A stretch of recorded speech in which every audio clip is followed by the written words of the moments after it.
అందరికీ నమస్కారం అమ్మ. ఈరోజు మనం తెలుసుకుంటున్న అంశం ఏంటంటే 6వ తరగతి తెలుగు FA4కి సంబంధించిన 2024-25 విద్యా సంవత్సరానికి సంబంధించి 6th class modal question paper అమ్మ. ఇది ముందుగా రోమన్ 1లో అవగాహన ప్రతిస్పందనలో 1వ ఆ క్రింది పేరాను చదివి ప్రశ్నలకు జవాబులు రాయండి అని ఇస్తారు. క్వశ్చన్ నెంబర్ 1 అంటే ఈ పేరాగ్రాఫ్ ఒకటి ఇస్తారు మనకి. పేరాగ్రాఫ్ని స్క్రీన్ షాట్ తీసుకోండి అమ్మ. పేరాగ్రాఫ్ ఇచ్చిన తర్వాత దీనికి సంబంధించి 4 ప్రశ్నలు అనేది మనకు ఇస్తారు. ఈ ప్రశ్నలకు సమాధానాలు పైన పేరాగ్రాఫ్లోనే ఉంటాయి. అర్థమవుతుందా? మీరు ఈ ప్రశ్నలు సమాధానాలను ఈ పేరాగ్రాఫ్లో వెతికి క్వశ్చన్ నెంబర్ వేసి ఆన్సర్ రాయాల. ఇక్కడ పై పేరా ఆధారంగా ఒక ప్రశ్న తయారు చేయండి అంటే మీకు ఇక్కడ గుర్తుంచుకోండి, ఈ 3 కూడా ఈ పేరాకు ఆధారంగా సంబంధించిన క్వశ్చన్ నెంబర్ 1 అనేసి 2వ ఈ అని పెట్టి ఏ క్వశ్చన్ అయినా యాస్టీస్ క్వశ్చన్ మార్క్తో సహా ఏదో ఒకటి రాస్తే సరిపోతుంది.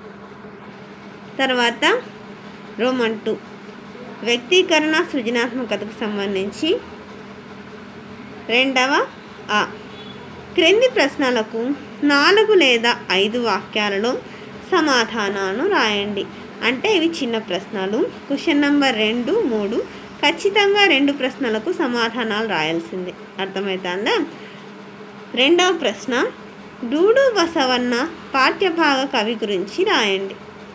3వ ప్రశ్న ఎక్కడ ధర్మప్రభువులు ఉంటే అదే మా ఊరని బసవయ్య ఎందుకన్నాడు. ఈ 2 ఖచ్చితంగా రాయాల్సిందే. క్రింది వానిలో ఏదేని ఒక ప్రశ్నకు 8 నుండి 10 వాక్యాల్లో సమాధానాలను రాయండి. క్వశ్చన్ నెంబర్ 4 అమ్మ.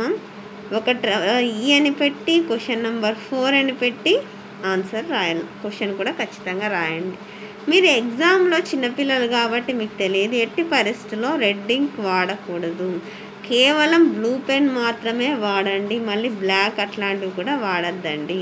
దయచేసి చెప్పినది అర్థం చేసుకున్నాను. అర్థమవుతుందా? క్వశ్చన్ నెంబర్ 4లో గంగిరెద్దుల వాళ్ళు పల్లెటూళ్ళల్లోనే ఉండిపోవడానికి కారణాలను రాయండి. ఇది వస్తే ఇది రాయండి, లేదా మీకు నచ్చిన లేదా మీరు మెచ్చిన జానపద కళారూపాన్ని ప్రశంసిస్తూ రాయండి. ఈ రెండిట్లో ఏదో ఒకటి మాత్రమే రాయాలి. అర్థమవుతుందా నాన్న? మీరు బాగా ప్రిపేర్ కంటే 1వ ఈలో క్వశ్చన్ నెంబర్ 4లో 2 ఇస్తారు పెద్ద ప్రశ్నలు, దాంట్లో 1 రాయాల. తర్వాత రోమన్ 3 భాషాంశాలమ్మ. క్వశ్చన్ నెంబర్ 5 ఇక్కడ కనుమరుగు అనే గీత గీసినారు కదా, ఈ గీత గీసిన పదానికి అర్థాన్ని రాయాల. కనుమరుగు అంటే అర్థం ఏంది? మాయమైపోవడం. తర్వాత క్వశ్చన్ నెంబర్ 6 మా విజ్ఞాన యాత్ర మాకు ఆనందాన్ని మా ఉపాధ్యాయులకు సంతోషాన్ని పంచింది. ఇక్కడ ఆనందం, సంతోషాన్ని, ఆనందం అనేటువంటివి సమానార్థక పదాలు. నేను ఇక్కడ అండర్లైన్ చేస్తున్నాను. మీరు ఇక్కడ క్వశ్చన్ నెంబర్ 5 అని పెట్టి కనుమరుగంటే అర్థం ఏంది? మాయమైపోవడం అని రాయాలం. సమానార్థక పదాలు క్వశ్చన్ నెంబర్ 6 అని పెట్టి ఆనందాన్ని, సంతోషాన్ని అని రాయాలం. తర్వాత జాతీయోద్యమం విడదీసేయాల. జాతీయ ప్లస్ ఉద్యమం అని క్వశ్చన్ నెంబర్ 7 వేసి ఆన్సర్ రాయాల. ఇది మోడల్ క్వశ్చన్ పేపర్ నాన్న. అర్థమవుతుంది. తర్వాత క్వశ్చన్ నెంబర్ 8 నువ్వు ఇంటికి వెళ్ళవచ్చు. ఇదే రకమైన వాక్యం అనుమదార్థక వాక్యం. పర్మిషన్ ఇస్తాను, అవునా కాదా?